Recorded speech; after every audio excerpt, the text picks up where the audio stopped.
Olá, bem-vindos a mais um vlog. Para quem não me conhece, eu sou a Isa. Eu tô no meu segundo ano de doutorado em engenharia de produção e tô usando esse vlog para compartilhar os meus momentos e as minhas trajetórias. Depois de ter vivido a semana passada como alguém que estava de férias, essa semana eu preciso muito render. Eu acredito que esse vlog vai ser bem focado nos artigos que eu tenho que entregar durante essa semana. Tenho muitos prazos, então hoje é domingo e não tô necessariamente trabalhando, mas tô usando o dia para fazer um reset mesmo. Arrumei tudo no meu quarto, arrumei o banheiro, joguei várias coisas fora, sabe quando a gente faz aquele tipo de faxina? Foi o que eu fiz e agora eu tô aqui com o meu planner para organizar a semana.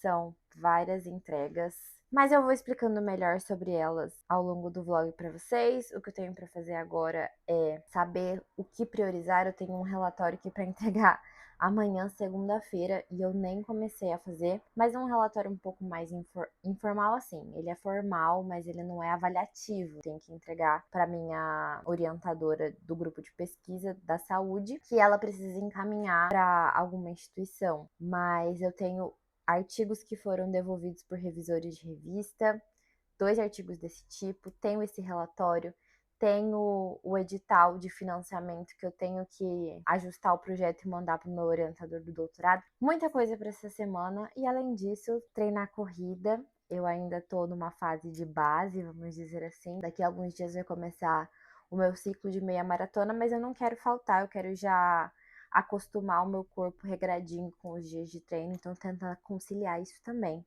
Mas eu vou mostrando para vocês ao longo da semana.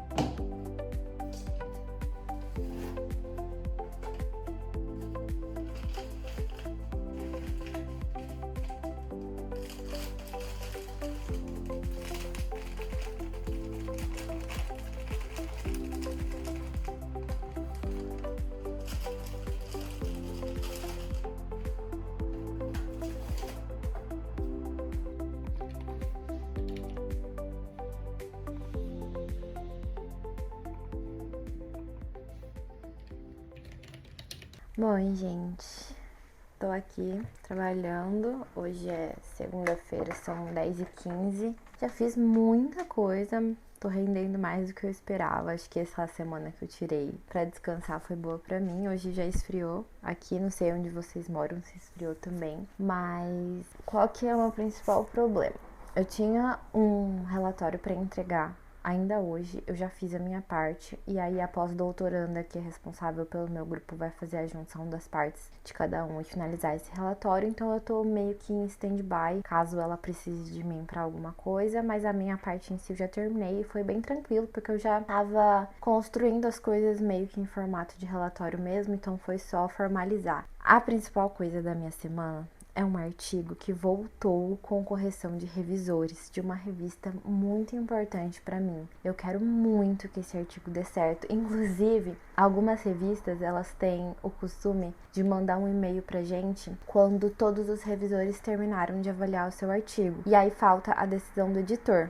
Eu não sei porque eles mandam essa mensagem nesse horário, porque é só pra deixar a gente ansioso, porque a gente ainda tem que aguardar a decisão do editor, não dá pra ver o que o pessoal escreveu. Então, eu recebi no domingo, eu acho, passado, um e-mail falando: olha, todos os revisores já avaliaram o seu artigo, agora você tem que aguardar o editor.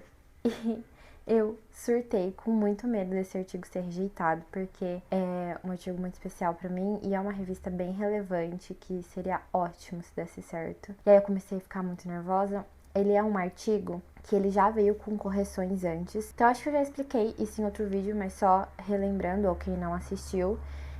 Quando você manda um artigo para uma revista, principalmente as internacionais, que são as que eu tenho mandado, ele tem 4 opções de retorno para você depois da avaliação dos revisores. Considerando que o editor ache que o seu artigo tem sentido com o tema da revista e mande para os revisores avaliarem. Ele pode voltar rejeitado, que os revisores acham que ele não tá robusto o suficiente, ou não tem a ver com a revista, ou tem alguma coisa ali que eles não aprovam, ele pode voltar rejeitado. Ele pode voltar com Major Revisions, que são basicamente grandes revisões. Significa basicamente, seu artigo ele tem potencial para ser publicado nessa revista, mas tem bastante coisa aqui que você precisa ajustar para a gente poder considerar essa opção. A terceira alternativa é Minor Revisions, que aí são revisões pequenas. Geralmente isso vem depois que veio o Major Revisions, então seu artigo ele tá bem condizente aqui com a nossa revista, mas tem esses pequenos ajustes que você tem que fazer, tá faltando uma referência, geralmente algo relacionado à formatação. Ou ele pode ser aceito, que eu nunca vi acontecer de um artigo de primeira já ser aceito, ele sempre vai vir com correções primeiro, e daí depois que você devolver, talvez ele venha aceito. Esse meu artigo em específico, eu mandei para essa revista, eu acho que foi no fim do ano. E aí, em, sei lá, fevereiro, eles me mandaram com Major Revisions, muitas correções. Eu fiz essas muitas correções junto com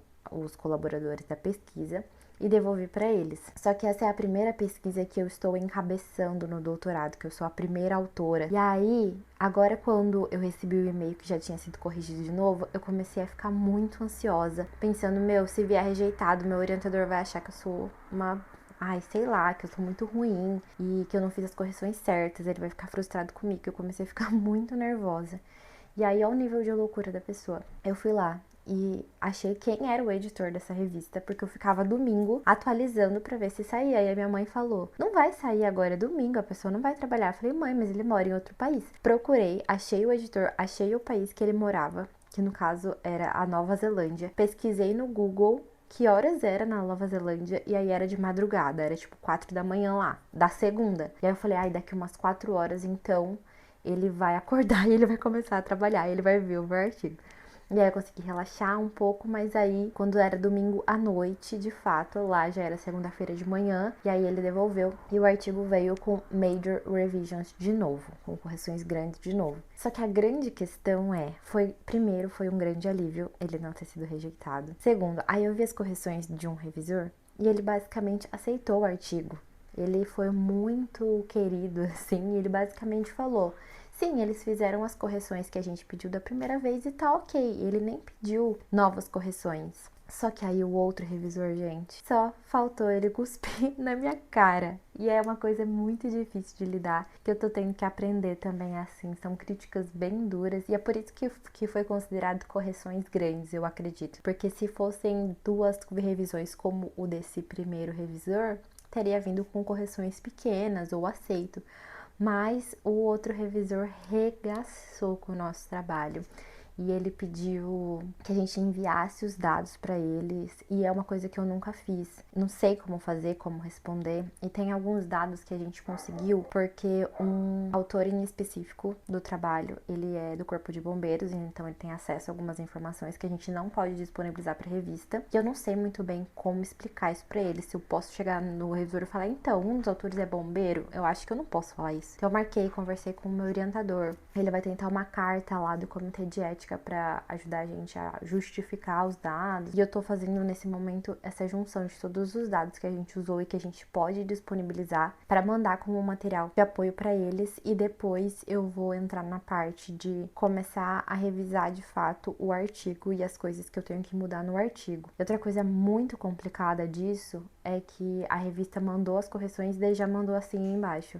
Mas lembre-se que o artigo ele não pode passar de 7.000 palavras. E ele já tá com praticamente 7.000 palavras. E eu tenho que adicionar as considerações desse revisor. Então eu vou ter que tirar alguma coisa para adicionar isso, pensar com muita calma nessa parte. Eu ainda não fiz isso porque o que eu tava mais preocupada era em relação a esses dados, como que eu ia disponibilizar eles, como que eu ia fazer. Então eu tô nessa parte de juntar todo esse material e depois eu vou olhar o que eu tenho que mexer no texto do artigo em si. Mas é isso, em contrapartida, eu tive um outro artigo que voltou com minor revisions, mas olha que como vocês têm que ter paciência com as coisas, e é uma crítica pra mim mesma, porque eu também sou bem ansiosa com isso. Mas esse artigo que voltou com minor agora, ele já voltou antes 2 vezes com major. Ele foi um artigo que eu mandei em abril do ano passado, então já faz 1 ano que essa revista tá avaliando o artigo. Voltou com minor, o que é um ponto muito positivo, porque eram ajustes mais estruturais e de referência, e eu acabei acabei de submeter ele também, já mandei pra minha coautora conferir, ela validou tudo e já mandamos de volta com uma semana mesmo, já deu pra fazer todas as correções. E aí, assim, a expectativa é que da próxima vez ele venha como aceito, que vai ser excelente também. E é um artigo que foi feito na época do meu mestrado, em parceria, não tem a ver com a minha dissertação, mas foi em parceria com o grupo de pesquisa do mestrado. Pra vocês verem como as coisas demoram pra acontecer, a gente tem que ter paciência.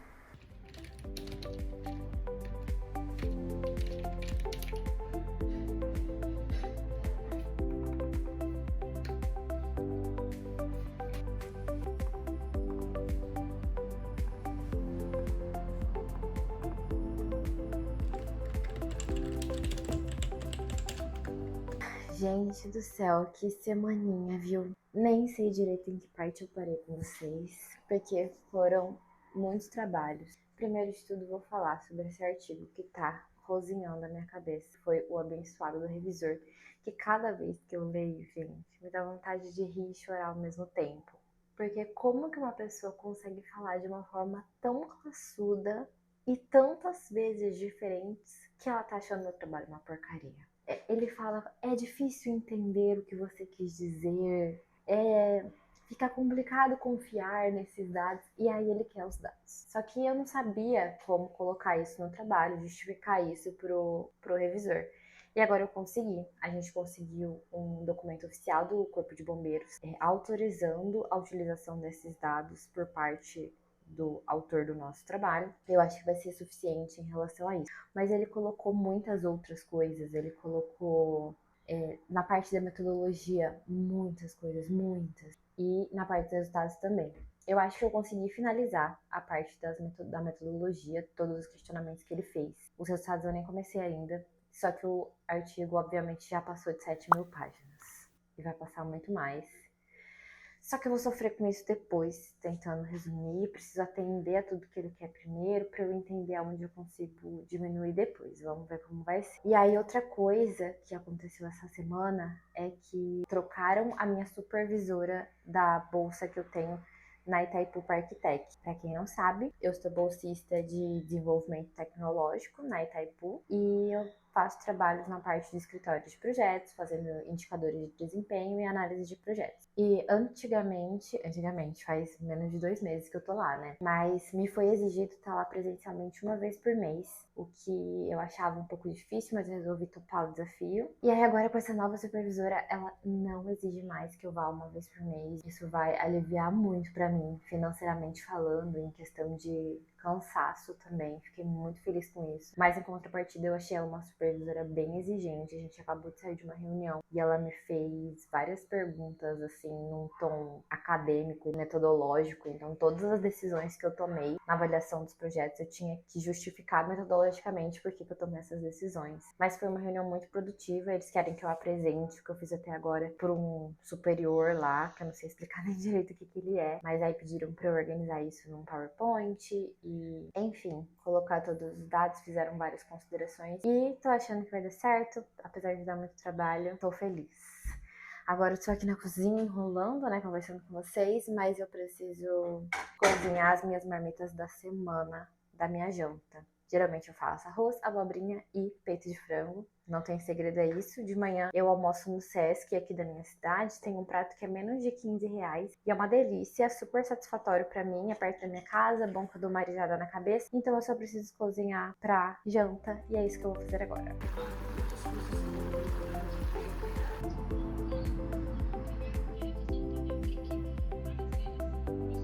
São 5.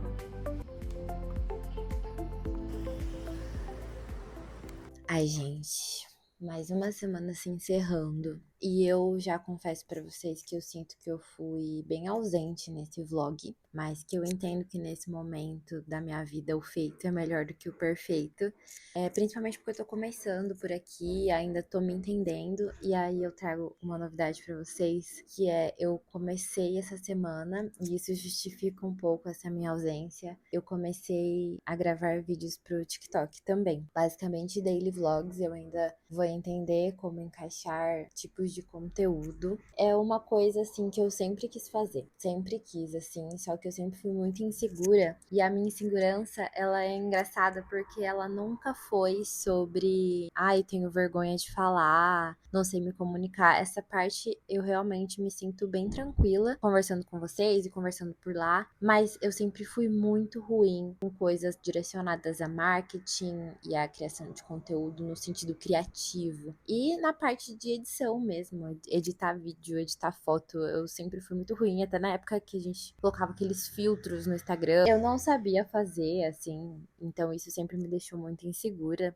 dos vídeos ficarem mal editados ou ficarem alguma coisa ruim nesse sentido. É uma questão minha que eu tô tendo que lutar contra, porque eu ainda não sei como faz direito, mas eu tô aprendendo testando, né? Tanto aqui no YouTube, como agora eu resolvi começar a postar no TikTok. Vou deixar o link aqui caso vocês queiram dar uma olhada. Mas a intenção é porque eu sempre gosto muito de acompanhar criadoras de conteúdo de rotina, principalmente de rotinas que eu me identifico um pouco. A minha preferida atualmente no TikTok é a Ju Paz, porque ela sempre grava daily vlogs de minha vida sendo CLT e correndo uma meia maratona. Eu acho que foi nessa época que eu comecei a seguir ela. E vai ser o que vai começar a acontecer comigo daqui a pouco, né? No fim desse mês, eu começo a treinar para minha primeira meia maratona. E eu queria compartilhar um pouco de como é ser uma doutoranda e estar treinando para minha primeira meia maratona e eu resolvi mesclar essas redes sociais para ver se eu consigo compartilhar mais do que as pessoas gostam de consumir, assim como eu. Eu pretendo continuar com o YouTube, só que eu ainda tô tentando entender como eu faço para gravar conteúdos tanto para lá quanto para cá, o que falar lá, o que falar aqui. Isso ainda é um pouco nebuloso na minha cabeça. Eu vou ter um coffee com uma amiga minha que trabalha com publicidade e propaganda e pedi para ela me ajudar com isso, então a gente vai se encontrar no final de semana e ela vai me dar algumas dicas. E então eu espero que pro próximo vlog eu já esteja mais entendida sobre as minhas questões aqui para compartilhar com vocês. Mas muito obrigada para quem ficou até aqui. É sempre muito bom estar fazendo isso, eu tô adorando. Então, se você gostou, por favor, se inscreva no canal, curte esse vídeo, deixa aí o comentário do que vocês acharam sobre toda essa loucura de artigo que os revisores devolveram.